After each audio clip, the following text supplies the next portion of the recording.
सभी को नमस्कार। बड़े अच्छे लोग यहाँ पर बैठे हुए हैं और मैं आपको एक ऐसी कविता सुनाना चाहता हूँ। मैंने भीड़ पर बहुत कविताएं लिखी हैं। भीड़ से तरह तरह से हंसी आती है। भारतीय रेलों में आपने बहुत यात्राएं की होंगी। रेल वो भी अगर बिहार राज्य से जा रही हो, कहीं कहीं तो घंटों के लिए खड़ी हो जाती है।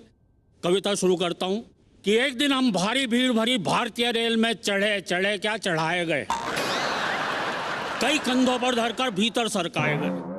भीड़ का ये हाल था, मत पूछिए कमाल था। फर्श पर भी आदमी थे, सीट पर भी आदमी थे, बर्थ पर भी आदमी थे, और तो और छत पर भी आदमी थे। वो तो रेल वालों ने इससे ऊपर कोई जगह ही नहीं बनाई, वरना आदमी वहां भी होते भाई। कौन जाने किस पर पड़ा था, आदमी से आदमी सटा खड़ा था। सब एक साथ सांस ले रहे थे, एक साथ सांस छोड़ रहे थे। जो भी सांस लेने में जरा गड़बड़ा जाता था उसे फौरन एक धक्का लग जाता था। हमारे बगल वाली महिला का बच्चा रो रहा था और पीठ हमारी थपथपाई जा रही थी, और इतनी जोर जोर से थपथपाई जा रही थी कि हमें भी रुलाई आ रही थी। एक व्यक्ति ऊपर बैठा हुआ मूंगफली चबा रहा था और छिलके धीरे धीरे हमारे कान को कूड़ेदान समझ कर उसमें सरका रहा था। मूंगफली तक तो मैं चुप था भाई, पर जैसे ही उसने सिगरेट सुलगाई, मैंने अपना सर वहां से फौरन हटा लिया भाई, कहीं एस्ट्रे समझ के ही ना बुझा दे। हमारे पीछे वाले व्यक्ति ने शायद न्यूटन का गुरुत्वाकर्षण का सिद्धांत ही नहीं पढ़ा था, इसलिए अपना पूरा का पूरा संदूक अपने सिर पर ही लिए खड़ा था। हमारे बगल वाले दूसरे व्यक्ति ने शायद न्यूटन को कुछ ज्यादा पढ़ रखा था, इसलिए आधा संदूक हमारे कंधे पर धर रखा था। रेल में भीड़ इस कदर थी भाई कि हाथ को मुंह तक भी नहीं देता था दिखाई।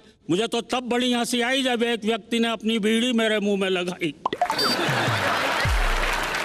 पहले कश का धुआं मैंने उड़ाया, दूसरे कश का धुआं किसी और ने उड़ाया। उस व्यक्ति का जलता रहा बहुत जी, क्योंकि उसकी सारी की सारी बीड़ी औरों ने ही पी। एक भद्र महिला ने तो हद ही कर दी जब उसने अपने बच्चे की दूध की बोतल ही मेरे मुंह में धर दी। एक व्यक्ति ऊपर सामान रखने की जगह पर ही सो रहा था, राम जाने कैसे सपनों में खो रहा था। हर 2-4 मिनट बाद अपना हाथ नीचे गिरा देता था और बड़े प्यार से हमारे गंजे सिर पर फिरा देता था। हमारे बगल वाली महिला का बच्चा अब भी रो रहा था, हमारी पीठ अब भी थपथपाई जा रही थी, और तो और वो साथ साथ लोरी भी गा रही थी, सो जा मोहन प्यारे सो जा। इतनी पिटाई के बाद मैंने खुद को ही मोहन समझा, मैं खड़े खड़े ही सो गया। जब मेरी आंख खुली तो एक आदमी ने मुझसे कहा, भाई साहब आज तो ट्रेन हवा से बातें कर रही है। मैंने कहा क्यों मजाक करते हो भाई, ट्रेन तो बड़ी धीरे धीरे चल रही है। वह बोला आज हवा भी तो बिल्कुल नहीं चल रही है। एक जगह ट्रेन ने 8 घंटे का समय गुजार डाला तो एक नए नए दूल्हे से बर्दाश्त नहीं हुआ वो गड़बड़ घोटाला। आप लोग दृश्य का आनंद लेना। फौरन जाकर ड्राइवर से बोला, भाई साहब अगर आप गाड़ी इसी तरह से चलाते जाएंगे तो हम तो मारे जाएंगे। हम तो अपने स्टेशन पर अपनी दुल्हन और शायद एक आध बच्चे समेत ही उतर पाएंगे।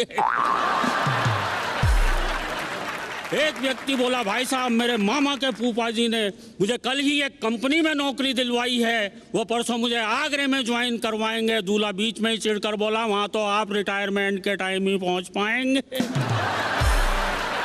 और उस ट्रेन के लेट होने की बात आपको क्या क्या बतलाएं, क्या क्या समझाएं।